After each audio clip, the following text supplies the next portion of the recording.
Hi friends, నమస్తే అందరికీ. ఈరోజైతే మనం కర్లీ హెయిర్ ఎలా చేసుకోవాలా, హెయిర్ స్టైల్ అనేది ఏంటి ఎవరికి తెలియకన్నా అసలు సలూన్ వరకు తెలియని వాళ్ళకి మాత్రమే. చూడండి, మనం ముందు స్ట్రైట్నింగ్ కొద్దిగా చేసుకొని ఉండాలా, ఎక్కువ చేయకూడదు. స్ట్రైట్నింగ్ చేసుకొని మనం కింద ఒక లేయర్ మారి హెయిర్ తీసుకొని మనం అలా పైన క్లిప్ పెట్టేసుకోవాలా.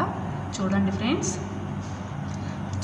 మనం ముందే మిషన్ ఆన్ చేసుకొని మనం 250 230 250 లేదా 230 మనం టెంపరేచర్ పెట్టుకొని ఉండాలి మిషన్కి ఎప్పుడు.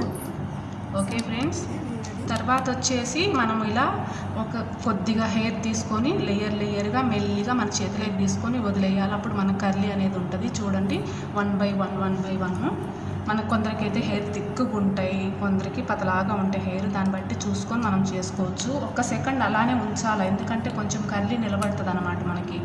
చూడండి ఫ్రెండ్స్, ఎంత బాగా వచ్చిందో కర్లీ. ఈజీగా చేసుకోవచ్చు. ఏదైనా 2-3 సార్లు మనం చూసినామంటే ఈజీగా నేర్చుకోవచ్చు. కష్టము, కానీ మనం ఈజీగా నేర్చుకోవచ్చు ఏదైనా కానీ పని. చూడండి ఫ్రెండ్స్, ఇప్పుడు వైవి అంటేనే ఎక్కడ చిన్న పార్టీ ఫంక్షన్లు అంటే కూడా మనకు హెయిర్ స్టైల్ అనేది కావాలి ఖచ్చితంగా.